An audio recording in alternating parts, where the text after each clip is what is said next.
Good morning दोस्तों, कैसे हैं? उम्मीद करता हूँ बहुत अच्छे होंगे। आइए मतलब कि पहला चैप्टर जो दिया हुआ है हमारा रासायनिक अभिक्रिया और रासायनिक समीकरण, इससे हमको क्या करना है, कुछ मतलब कि बहुविकल्पी क्वेश्चन जो बहुत ही इंपॉर्टेंट है वो बनने वाले हैं।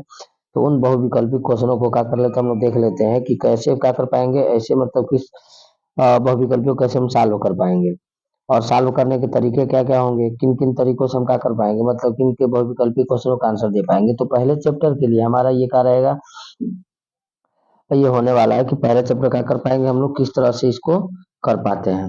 तो पहला चैप्टर हमारा जो दिया हुआ है वो आप लोग का यहाँ पे कुछ क्वेश्चंस दिए हुए हैं, उन क्वेश्चनों को क्या करने वाले हैं, हम यहाँ पे सॉल्व करने वाले हैं। तो आइए, पहला हमारा क्वेश्चन दिया हुआ है कि लौह चूर्ण पर तनु हाइड्रोक्लोरिक अम्ल डालने से क्या होता है। यहाँ पे दिया हुआ है कि लौह चूर्ण दिया हुआ है, इन पे मतलब कि हाइड्रोक्लोरिक अम्ल डालने से क्या होता है। तो यहाँ पे कह रहा है कि मतलब कि लौह चूर्ण पर तनु हाइड्रोक्लोरिक अम्ल डालने से क्या होता है। तो हम जानते हैं कि यहाँ पे हमारा क्या होता है, Fe मतलब कि आयरन होता है हमारा। इस पे क्या डालना है हम लोग, यहाँ पे मतलब कि HCl डाल रहे हैं। तो HCl यहाँ पे हम जब यहाँ पे डाल रहे हैं तो HCl जैसे भी अभिक्रिया कराएंगे तो यहाँ पे हमारा क्या बन जाता है, यहाँ पे कि हाइट मतलब कि यहाँ पे हम 2HCl ले लें। तो यहाँ पे जैसे हम करेंगे, जैसे आयरन हम कराते हैं, तो यहाँ पे हमें जो समीकरण जो मतलब कि मिलने वाला है वो क्या बन जाएगा हमारा, मतलब कि Fe और क्या मिल जाएंगे Cl2, और फिर क्या मिल जाएंगे प्लस में यहाँ पे हमको क्या मिल जाएंगे, यहाँ पे H2 मिल जाएंगे। यानी हमको जो यहाँ पे मिलने वाला है वो क्या मिल जाएगा हमारा, यहाँ पे हमारा हाइड्रोजन गैस गैस क्या हो जाएगा, आयरन क्लोराइड बन रहा है। यानी इसका आंसर क्या हो जाएंगे, ये हो जाएंगे। अगला हमारा क्वेश्चन जो दिया हुआ है, दूसरा दिया हुआ है बच्चे, कि इसमें मतलब कि FeCl3 और हाइड्रोजन और यहाँ पे Y प्लस वाई दिया हुआ है और 2FeCl2 दिया हुआ है प्लस 2H2SO4 दिया हुआ है। तो कह रहा है कि बताइए कि इसमें से कौन सा ऐसा होगा जो क्या किया सकते हैं, यहाँ पे रखा जा सकता है। तो अब यहाँ पे आप लोग देखिएगा कि यहाँ पे देखिए FeCl3 है और यहाँ पे हमारे पास क्या है, 2H2 है। यहाँ पे हमारे पास क्या है, Y है। यहाँ पे देखेंगे, देखिए FeCl2 यहाँ भी है, FeCl2 यहाँ भी, मतलब कि ये वाला पूरा पूरा हमारा, यहाँ पे हमारे पास H2 है, यहाँ पे H2 हो रहा है, यहाँ पे हमारे पास क्या हो जा रहे हैं, तो हो जा रहे हैं। लेकिन एक देखिएगा, यहाँ पे हमारे पास ऑक्सीजन दो ठो है और क्या है, H2 है। अब यहाँ पे हमारे पास क्या नहीं है, यानी सल्फर डाइऑक्साइड नहीं है। तो यहाँ पे हमारे जो आंसर हो जाएंगे वो क्या हो जाएंगे, सल्फर डाइऑक्साइड बन जाएंगे। इसी के क्रम में आगे हम बढ़ते हैं और देखते हैं मतलब कि अगला हमारा क्वेश्चन क्या है। तो अगले क्वेश्चन को यहाँ पे देखने के लिए कह रहा है बच्चा कि निम्नलिखित में से कौन सी ऐसी एक दहन अभिक्रिया है। तो दहन में क्या होता है कि उष्मा और प्रकाश निकलता है। देखिए, अब यहाँ पे देखेंगे सोडियम हाइड्रोक्साइड है और क्या करें यहाँ पे, मतलब कि एथेनॉइक अम्ल ले रहे हैं, उसे अभिक्रिया करा रहे हैं। तो क्या बन रहा है यहाँ पे, CH3 मतलब कि ये बन रहा है। लेकिन ये मतलब कि यहाँ पे ना ही उष्मा निकल रहा है और नहीं क्या हो रहा है, प्रकाश है, तो ये नहीं होगा। अब यहाँ पे कह रहे हैं कि मतलब कि मेथेन लिए हुए और यहाँ पे क्या ले लिए हम लोग, क्लोराइड लिए हुए। अब जैसे इसकी अभिक्रिया कराते हैं तो क्या बनता है, यहाँ पे सूर्य के प्रकाश की उपस्थिति में कराते हैं तो मेथिल क्लोराइड बनता है और HCl बनता है। तो ये भी इसका मतलब नहीं होने, यहाँ भी उष्मा और प्रकाश नहीं मिल रहा है। यहाँ पे हम देखेंगे तो क्या होता है कि जब हम मतलब कि मेथेन की अभिक्रिया किसे कराते हैं, ऑक्सीजन से कराते हैं, तो क्या बनता है, कार्बन डाइऑक्साइड बनता है और H2O बनता है और क्या क्या निकलने से इसमें से उष्मा एवं प्रकाश निकलता है। यानी कुल मिला जुला करते हैं। तो और यहाँ पे हम देखें तो यहाँ पे भी हम लोग करने का किया, निकिल मतलब हाइड्रोजन को उपस्थिति में निकिल उत्प्रेरक डाला है और सब क्रिया कराया है। तो ये हमारा नहीं होने वाला है। यानी हमारा जो यहाँ पे मतलब कि होने वाला है वो कौन सा आंसर हो जाएंगे यहाँ पे, यदि यहाँ पे हम देखेंगे तो ये वाला हमारा क्या हो जाएगा, आंसर हो जाएगा। यानी यहाँ पे हमारा क्या मिला है, उष्मा मिल रहा है और प्रकाश भी मिल रहा है। तो इसी क्रम में आगे अगर हम क्वेश्चन देखते हैं कि अगर हमारा क्वेश्चन जो दिया हुआ है, कह रहा है कि जिन अभिक्रियाओं में आयन के विनिमय से नए अवयौगिक बनते हैं उन्हें क्या कहा जाता है। तो आप लोगों को पता होगा कि हमने जो चैप्टर पढ़ाया अभी जस्ट पहले हमने जो वीडियो डाला था कि जो चैप्टर में कि अभिक्रियाओं में जिनमें क्या होता है, आयनों का विनिमय होता है, उन अभिक्रियाओं को हम लोग क्या कहते हैं। आपको हमने क्या किया था, बहुत ही विस्तार से यहाँ पे बताया था कि जिन अभिक्रियाओं में क्या होता है, आयनों का विनिमय होता है, उनसे कौन सी अभिक्रिया हम लोग कहते हैं। तो आप लोगों को पता होगा कि हमने कहा था कि जब क्या है, मतलब कि यहाँ पे कि जब आयनों का कहा जाएगा विनिमय हो जाएगा, और जब आयनों का विनिमय होगा तो वहां से कौन सी अभिक्रिया होने वाली है, द्वीप मतलब कि विस्थापन अभिक्रिया होने वाली है। यानी इसके कौन से ऑप्शन सही हो जाएंगे, यहाँ पे आपके मतलब कि ऑप्शन नंबर 3 का हो जाएंगे, सही हो जाएंगे। अब आते हैं यहाँ पे मतलब अगले क्वेश्चन पे कि हमारा जो दिया हुआ है यहाँ पे कह रहा है कि लेड नाइट्रेट का रासायनिक सूत्र क्या होता है।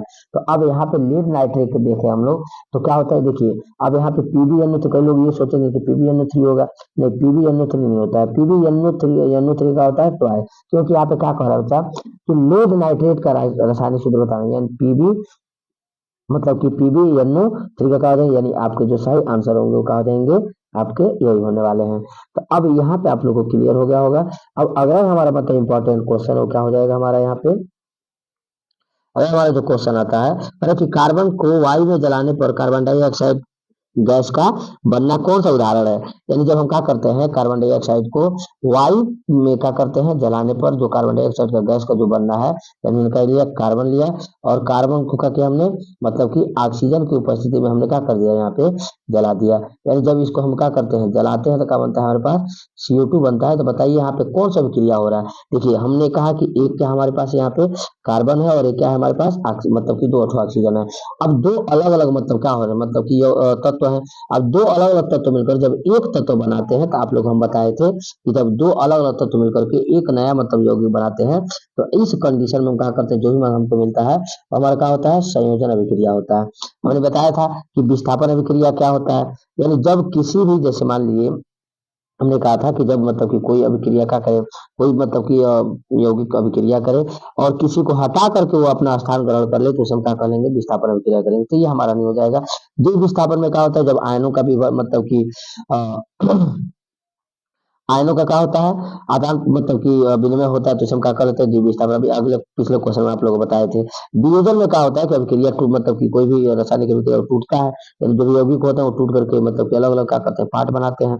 तो यहाँ पे अलग नहीं हो रही, यहाँ पे क्या हो रहा है, दो ठो मिलकर के एक मतलब कि यौगिक का निर्माण कर रहा है। तो इस कंडीशन में हमारे क्या हो जाएंगे, हमारे यहाँ पे जो आंसर मिलने वाले वो क्या हो जाएंगे, संयोजन अभिक्रिया हो जाएंगे। ये हमारा क्या हो जाएगा, यही हमारा आंसर होने वाला है।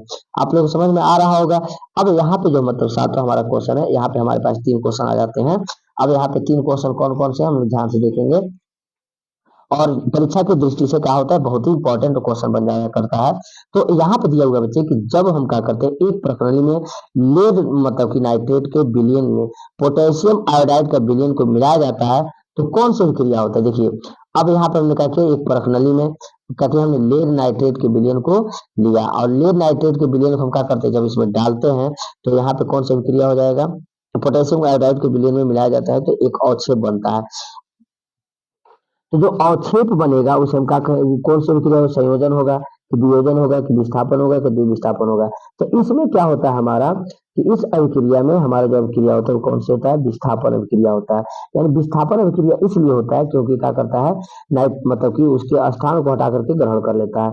अब यहाँ पे हम देखेंगे, देखिए दूसरा हमारा जो दिया हुआ है रासायनिक समीकरण कार्बन मतलब कैल्शियम ऑक्साइड और जल से जब जब क्रिया कराते हैं तो क्या बनता है, कैल्शियम एल्को मतलब कि ऑक्साइड का क्या बनता है, यहाँ पे द्वारा जो प्रदर्शित किया जाता है रासायनिक समीकरण को प्रकार बताना। बताइए देखिए यहाँ पे मतलब कि बताना है कि किस प्रकार की अभिक्रिया है। तो यहाँ पे हम लोग देखेंगे कि एक हमारे पास क्या है, कैल्शियम ऑक्साइड है और एक क्या है हमारे पास मतलब कि जल है।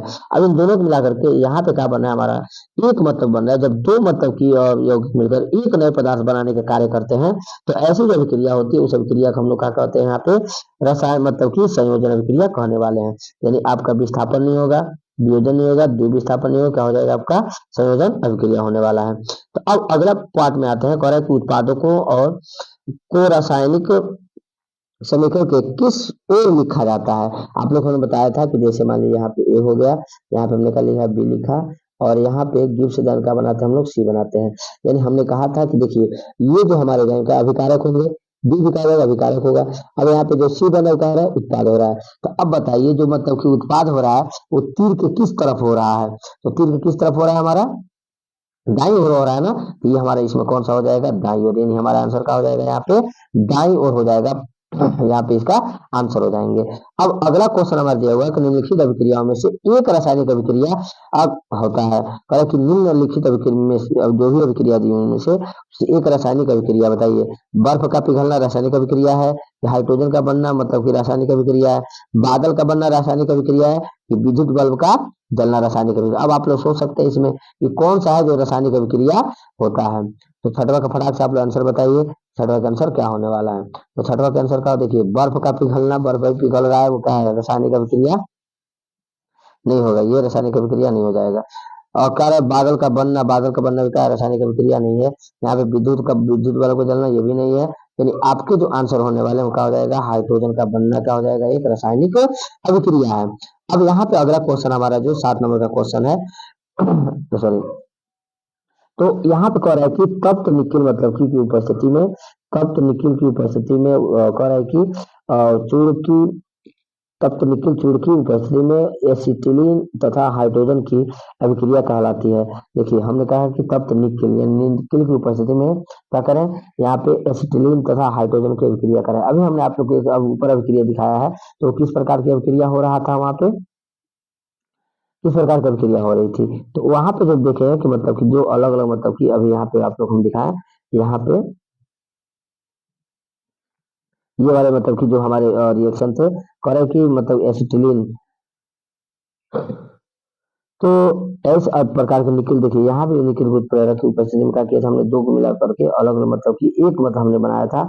तो इस प्रकार की अभिक्रिया को हम लोग क्या कहने वाले थे, क्या कहने वाले थे, संयोजन अभिक्रिया कहने वाले थे। तो ये भी बात आप लोग समझ में आ गई कि संयोजन अभिक्रिया क्या होता है। अभी हमने अभी इसके पहले बताया था कि संयोजन अभिक्रिया क्या है। अब आप लोगों को मतलब कि समझ में आ गया होगा लगभग, मतलब कि जो इंपॉर्टेंट से क्वेश्चन होने वाले थे हमने क्या किया है, आप लोगों को बता दिया हुआ है।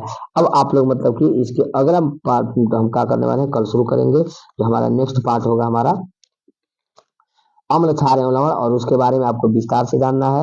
अम्ल क्या होते हैं, क्षार क्या होते हैं, लवण क्या होते हैं। और उससे मतलब एक भी ऐसा आप लोग चाहते हैं कि एक भी क्वेश्चन मतलब बोर्ड एग्जाम में न छूटे, तो आप लोग मतलब हमारे चैनल को ज्यादा से ज्यादा करके शेयर कीजिए, और अच्छा लगे, वीडियो अच्छा लगा हो तो इसको सब्सक्राइब भी कीजिए, और अपने अगल बगल से क्या कि इसको सब्सक्राइब कराइए। उम्मीद है कि आप लोग बहुत अच्छा समझ में आ रहा होगा, और आ रहा है तो इसको मतलब कि ज्यादा से ज्यादा शेयर भी कर दीजिए। बाकी आप लोग समझदार है ही हैं। अब आपके लिए आप लोग एक और आप उन लोगों को धन्यवाद कि आपने क्या किया, पूरा पूरा वीडियो का वॉचिंग किया है। That's all, thanks.